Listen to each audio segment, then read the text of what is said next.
بسم اللہ الرحمن الرحیم۔ بسم اللہ الرحمن الرحیم۔ یہ سبق المختصر کا سبق نمبر 117 ہے اور اسناد کی دو قسموں کی دوسری قسم کی تفصیلات پر بات ہو رہی ہے، یعنی مجاز عقلی پر۔ اس کے پیچھے تعریف بھی گزر چکی ہے اور اس کے جو تفصیلات تھی وہ بھی گزر چکی ہیں۔ اب جو ہے مصنف رحمہ اللہ حقیقت اور مجاز کی تعین کی بحث کی طرف بڑھ رہے ہیں۔ چنانچہ مصنف و شارح فرماتے ہیں وَلَهُ أَيْ لِلْفِعْلِ وَهَذَا إِشَارَةٌ إِلَى تَفْصِيلٍ وَتَحْقِيقٍ لِلتَّعْرِيفَيْنِ مُلَابِسَاتٌ شَتَّى أي مختلفة جمع شتيت كمريض ومرض يلابس الفاعل والمفعول به والمصدر والزمان والمكان والسبب ولم يتعرض للمفعول معه والحال ونحوهما لأن الفعل لا يسند إليها فإسناده إلى الفاعل أو المفعول به إذا كان مبنيا له أي للفاعل أو المفعول به، يعني إن إسناده إلى الفاعل إذا كان مبنيا له أو إلى المفعول به إذا كان مبنيا له حقيقة كما مر من الأمثلة، وإسناده إلى غيرهما أي غير الفاعل والمفعول به، يعني غير الفاعل في المبني للفاعل وغير المفعول به في المبني للمفعول للملابسة، يعني لأجل أن ذلك الغير يشابه ما هو له في ملابسة الفعل مجاز۔ تو یہاں سے مصنف رحمہ اللہ نے فرمایا ہے کہ فعل کے بہت سے متعلقات ہیں۔ ان کا مقصد اس عبارت سے یہ بیان کرنا ہے کہ حقیقت اور مجاز کی تعین اور تحقیق کی طرف انہوں نے بات کرنی شروع کی ہے اس عبارت سے۔ چنانچہ انہوں نے فرمایا ہے کہ فعل کے بہت سے متعلقات ہوتے ہیں۔ چنانچہ فعل جو ہے وہ فاعل کا بھی ملابس اور متعلق ہوتا ہے، اسی طرح فعل مفعول به کا، مصدر کا، زمان کا، مکان کا اور سبب کا بھی متعلق و ملابس ہوتا ہے۔ یعنی 7 چیزوں کا فعل ملابس ہوتا ہے، فاعل، مفعول به، مصدر، زمان، مکان اور سبب، 6 چیزوں کا ہوتا ہے۔ تو اب فرماتے ہیں کہ ان 6 میں سے کون سا حقیقت ہے اور کون سا مجاز ہے اس کی تعین فرمائیں گے۔ چنانچہ فرماتے ہیں کہ فعل کے معروف ہونے کی صورت میں اگر اس کی نسبت فاعل کی طرف کی گئی ہو، یا مجہول ہونے کی صورت میں مفعول به کی طرف اس کی اسناد کی گئی ہو، تو اس اسناد اور نسبت کا نام حقیقت عقلیہ ہوگا، یعنی یہ حقیقت ہوگا۔ اور کسی ملابست اور مشابہت کی وجہ سے فعل کی اسناد جو ہے وہ ان دونوں کے علاوہ باقی 4 چیزوں کی طرف کی گئی ہے، یعنی فعل معروف کی اسناد غیر فاعل کی طرف ہے، یا فعل مجہول کی اسناد غیر مفعول کی طرف ہے۔ غیر کا مطلب ان 4 میں سے جو پیچھے بیان کر دی ہیں، تو اس کا نام مجاز عقلی ہوگا۔ شارح نے للفعل کہہ کر اشارہ کیا ہے کہ لہو جو ضمیر کا مرجع ہے وہ فعل ہے۔ اب یہاں ایک سوال وارد ہوگا کہ ملابسات و متعلقات جس طرح فعل کے ہوتے ہیں اس طرح معنی فعل کے ہوتے ہیں، لہذا مصنف کو چاہیے تھا کہ وہ لہما کہہ کر بات کر دے تاکہ جو ہے وہ فعل کی طرف بھی ضمیر لوٹتی اور معنی فعل کی طرف بھی ضمیر لوٹتی۔ اس کا جواب یہ ہے کہ مصنف رحمہ اللہ نے فعل کے اصل ہونے کی وجہ سے صرف اسی کے ذکر پہ اکتفا کیا ہے اور لہو کہا ہے، ورنہ مراد دونوں ہے۔ تو اصل کے کہہ دیا، مراد لے لیا، فرا خود بخود آ گئی، تو فعل کے مراد کے بعد معنی فعل اس میں خود بخود شامل ہے۔ شارح نے آگے فرمایا کہ مصنف رحمہ اللہ نے اس عبارت میں حقیقت و مجاز کی تعین اور تحقیق کی طرف اشارہ کیا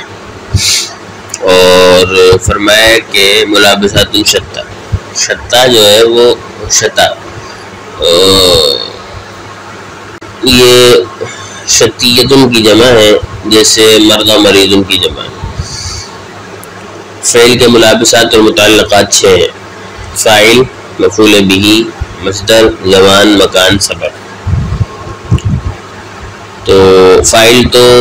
فعل کے متعلقات میں سے اس لیے ہے کہ فعل جو ہے وہ فاعل سے صادر ہوتا ہے، یا فعل فاعل کے ساتھ قائم ہوتا ہے، اس لیے اس کے متعلقات میں سے۔ اور مفعول بہ فعل کے متعلقات میں سے اس لیے ہے کہ مفعول بہ پر فعل واقع ہوتا ہے۔ مصدر اس لیے متعلقات میں شامل ہے کہ وہ فعل کے مفہوم کا جز ہوتا ہے۔ اور زمانہ بھی فعل کے متعلقات میں اس لیے ہوتا ہے کہ وہ فعل کا جز ہوتا ہے۔ اور مکان اس لیے متعلقات میں شامل ہے کہ فعل جو ہے وہ لازمی طور پہ مکان پر دلالت کرتا ہے، کیونکہ فعل کے لیے ایسے محل کا ہونا لازمی ہوتا ہے جس میں وہ فعل کیا جا سکے، جس میں وہ فعل واقع ہوتا ہے۔ تو یہ 6 چیزیں اس کے متعلقات میں سے۔ اور سبب جو ہے فعل کے متعلقات میں سے اس لیے شمار ہے کہ فعل سبب کی وجہ سے ہی حاصل ہوتا ہے۔ تو بہرحال یہ 6 چیزیں فعل کے ساتھ کسی نہ کسی طرح ملابست اور تعلق رکھتی ہیں، اس لیے ان کو فعل کا ملابس اور متعلق قرار دیا گیا ہے۔ اس کے بعد شارح رحمہ اللہ نے فرمایا ہے کہ مصنف رحمہ اللہ نے مفعول معہو کو، حال کو اور تمیز و مستثنیٰ کو، ان کو متعلقات فعل میں شمار نہیں کیا،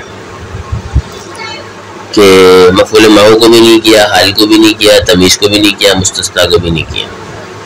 کیوں؟ اس لیے کہ فعل کا متعلق وہی ہو سکتا ہے جس کی طرف فعل کی اسناد ہوتی ہے، جیسا کہ متن میں 6 چیزیں بیان کر دی ہیں، انہی کی طرف فعل کی اسناد ہوتی ہے، فاعل کی طرف بھی، مفعول کی طرف بھی، مصدر، زمان، مکان، سبب۔ اور رہی بات مفعول معہو کی یا حال، تمیز اور مستثنیٰ کی، تو ان کی طرف فعل کی چونکہ اسناد نہیں ہوتی، لہذا وہ اس کے متعلقات میں بھی شمار نہیں ہوتی۔ پھر آگے مصنف رحمہ اللہ نے فرمایا ہے کہ فعل اگر مبنی للفاعل ہو، یعنی فعل معروف ہو، اور فاعل کی طرف جو ہے وہ مسند ہو، یا فعل مجہول ہو اور مفعول بہ کی طرف مسند ہو، تو ان دونوں صورتوں میں اسناد جو ہے وہ حقیقی ہوگی، جیسے پیچھے مثالیں گزر چکی ہیں۔ اور اگر کسی ملابست اور مشابہت کی وجہ سے فعل معروف کی اسناد فاعل کے بجائے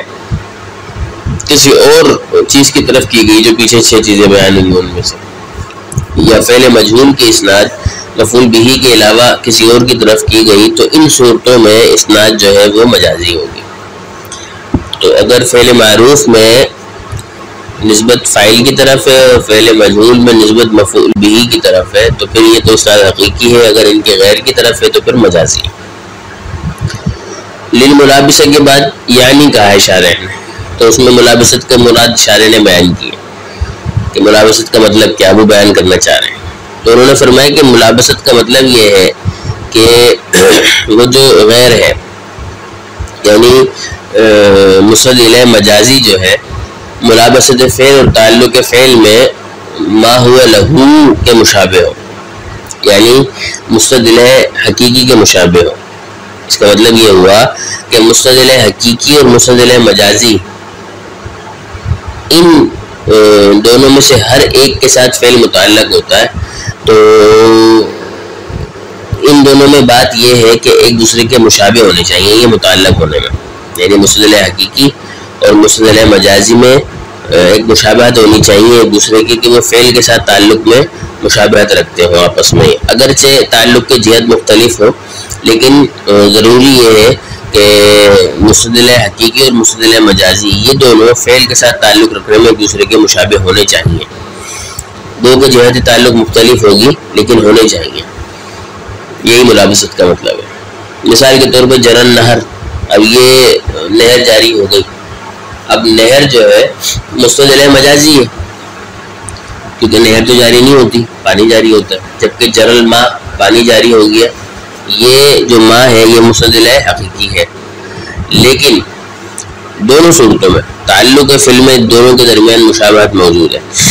کیوں؟ اس لیے کہ جو جرا معاون ہے تو وہ جرا کا جو تعلق ہے معاون کے ساتھ وہ بھی متعلق ہے، کیوں؟ اس لیے کہ فعل جو ہے جرا معاون کے ساتھ قائم ہے اور نہر کے ساتھ بھی وہ متعلق ہے، اس لیے کہ جرا جو ہے وہ نہر میں ہی واقع ہوتا ہے۔ تو بہرحال مطلب یہ کہ مستدل حقیقی ہو یا مستدل مجازی ہو، یہ دونوں ایک دوسرے کے مشابہ ہوں اس طور میں کہ یعنی کہ اس چیز میں مشابہ ہوں کہ یہ دونوں تعلق فعل رکھتے ہیں، فعل کے متعلق ہونے میں دونوں کے درمیان مشابہت ہونی چاہیے، یہ ملابست کا مطلب ہے۔ اگرچہ جہت تعلق مختلف ہے لیکن تعلق دونوں کے ساتھ ہے، اور یہ وضاحت اس لیے کی ہے شارح نے کہ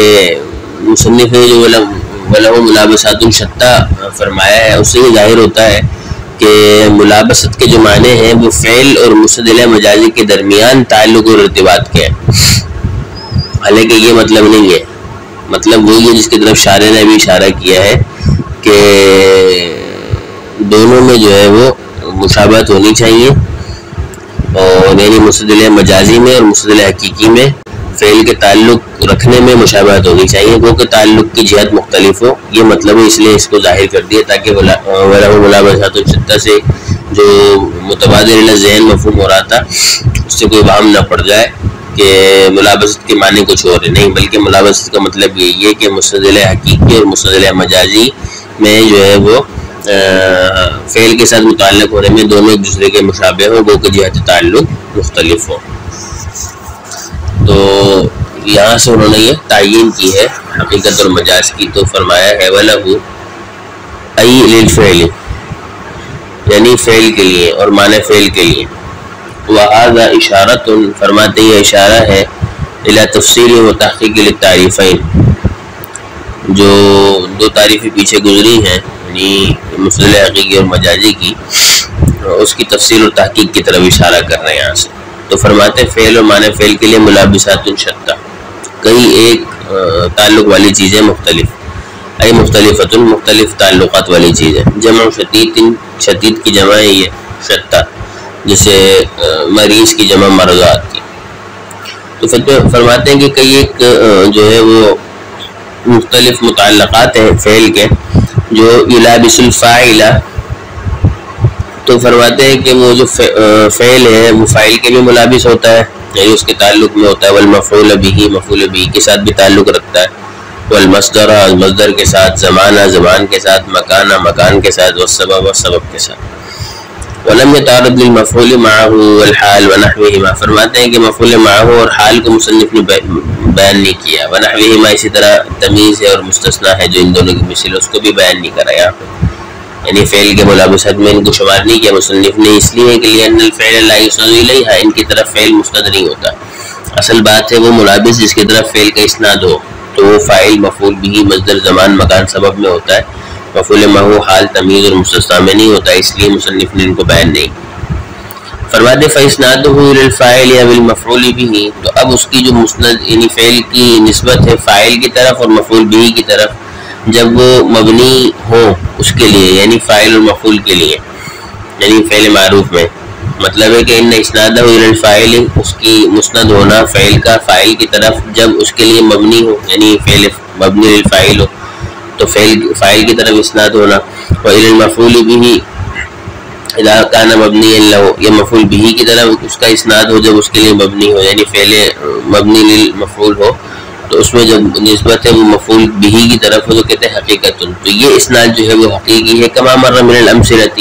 جیسے کہ پیچھے مثالیں گزر چکی ہیں، واسناده الى غیرهما، اور فعل کا اسناد ہونا، فعل کی نسبت ہونا ان دونوں کے غیر کی طرف، یعنی غیر الفاعل والمفعول به، یعنی غیر فاعل اور غیر مفعول به کی طرف۔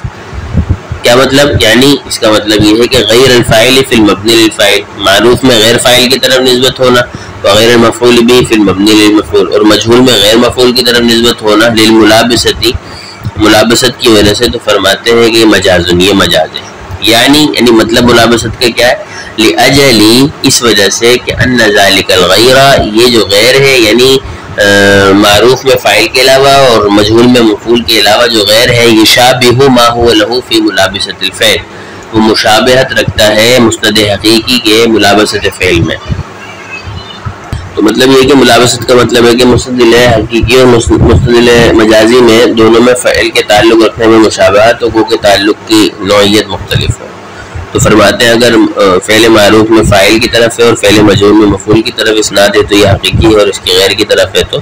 مجازی ہے. اور فعل کے ملابس جو ہے وہ یہ ہے فاعل، مفعول بہ، مصدر، زمان، مکان اور سبب. اللہ تبارک و تعالی سمجھ کی توفیق عطا فرمائے. وما توفیق الا باللہ.